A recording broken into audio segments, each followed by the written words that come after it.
Have you got any resources that you have intentionally brought into your circle teachings?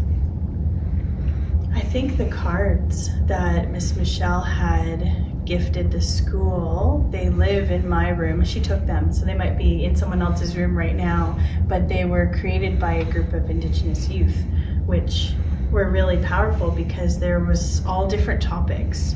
So I've brought the cards out, and then the Métis beadwork is like a resource that lends itself really well to circles because they're focusing on being patient and then learning from each other, right? So that's more of an intermediate thing, but and Miss Michelle herself, yes, right, has been a great resource, right? It's been a fantastic resource. Yes. Yeah, very much so. Especially, I really like the simple intro, just the how are you feeling, or the spaghetti or pizza. Yes. You know, and it's that icebreaker, the circle icebreakers. Yeah. I've really appreciated her bringing that into the classroom. Yeah. And we have like gratitude cards. It's a similar thing. I love what you've got. That sounds fantastic. Mine is just, the little gratitude cards. But we often do like a gratitude circle, and it's again a similar type thing. And it might be just as simple as we start with, one thing you're grateful for when we're talking about that. But the gratitude cards just take it a little bit deeper. So instead of they just ask you to think about things in a different way, or to narrow it in, just to kind of get kids to think outside just what we're grateful for. So once we've done a lot of that, I might pull those out and those are lovely. Yeah, they are. Because even for grade 5, sometimes kids forget what they're grateful for. And when we've gone around and heard, because we've done a beading circle where one of the topics was, what are you grateful for? And there's kids saying, my family, my friends, and you start to hear, and the feeling in the room just feels grounded. It feels brought back in, and they have a lot more empathy when they hear what each other's grateful for, because there's kids that are struggling, right? So I love that. The cards that are from the youth almost feel upper elementary. Some of the topics revolve around violence and missing Indigenous women and girls. And so when you have a topic that's really heavy for an older group, I would bring those cards out after we've been doing circles for most of the year. And then when you get into those kids can feel safe to pick a topic that's really hard, right? The gratitude circles are amazing. I love that. It's a great way to kind of start. Yeah.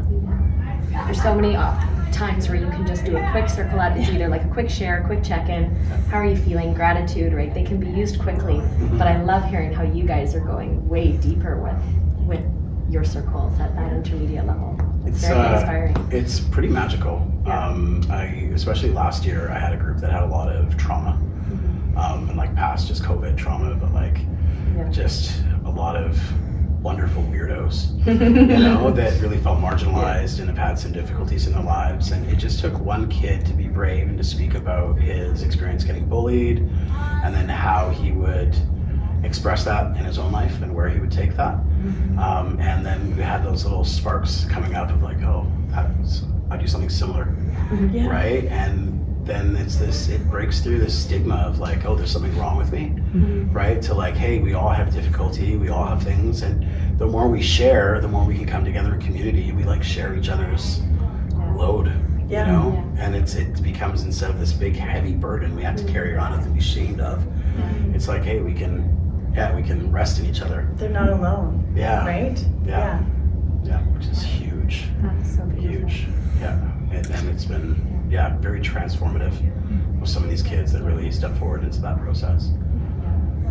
And I mean, like last year I used it quite a bit, and we had kids that would not share for many circles, and then near the end they started to like find their voice, and it's just like, so touching, so endearing to have that. Passively watching everyone else engage, and then when they're feeling ready, it's their turn to step in. And I feel like, especially if you're doing it throughout the year and it's a continued practice, Feel safe. Those kids that are just not ready yet to engage that way, by the end of the year, the chances are, that they're gonna get involved.